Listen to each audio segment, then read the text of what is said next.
বিধানসভায় প্রতিশ্রুতি দিয়েছিলেন যে বেশ কয়েকটা এর মধ্যে আমাদের বামুটিয়া বিধানসভা কেন্দ্র আছে, যে বামুটিয়া বিধানসভা কেন্দ্রে নতুন নির্বাচন দপ্তর কেন্দ্র করা হবে। সেটা কি পর্যায়ে আছে আমি মাননীয় মন্ত্রীর কাছে জানতে চাই। মাননীয় বিধায়ক যে বিষয়টা বলছেন আমাদের জানতে হবে যে স্ট্যান্ডিং ফায়ার অ্যাডভাইজারি কাউন্সিলের যে নির্দেশিকা আছে, যদি গ্রামীণ এলাকা হয় সেখানে যদি প্রতি বর্গ কিলোমিটার 50 বর্গ কিলোমিটার মধ্যে যদি কোনো গ্রামীণ এলাকা যদি কোনো ফায়ার ব্রিগেডের ব্যবস্থা থাকে তাহলে সেখানে করা যায়, এবং শহর এলাকাতে যদি 10 বর্গ কিলোমিটারের মধ্যে থাকে একটা ফায়ার স্টেশন থাকে তাহলে সেখানে করা যায়। এটাই। তাছাড়া গত 3 বছরে আমরা 4টি ফায়ার স্টেশন এখানে স্থাপন করেছি।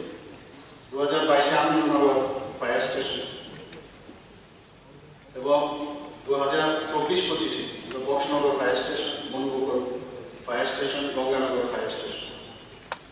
তাছাড়া এখানে যে 2024-25 অর্থ বছরে যে কেন্দ্রীয় সরকারের যে 15th ফাইন্যান্স কমিশন এনডিআরএফের অধীনে একটি স্কিমের মাধ্যমে 4,236 লক্ষ টাকার অনুদান ওনারা দেন।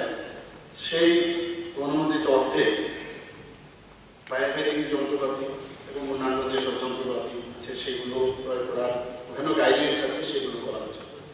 এছাড়া আসন্ন 2025-26 অর্থ বছরে যে বাজেট মাননীয় অর্থমন্ত্রী এখানে রেখেছেন, সেখানে যে পরিকল্পনা রয়েছে বাধারঘাট মাতৃপল্লীতে স্টেট ট্রেনিং সেন্টার ময়দানে ব্ল্যাকটপিং, স্টেট ট্রেনিং সেন্টার একটি ব্যারাক নির্মাণ, কাকরাবন ফায়ার স্টেশনের স্থায়ী ভবন নির্মাণ, আগরতলা ফায়ার সার্ভিসের সদর দপ্তরে 2 নম্বর কনফারেন্স হলে আধুনিক।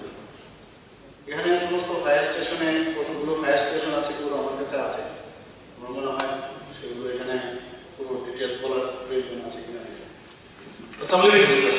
একটু লাস্ট ক্লিয়ার করার না, আমার কথা হচ্ছে বিধানসভা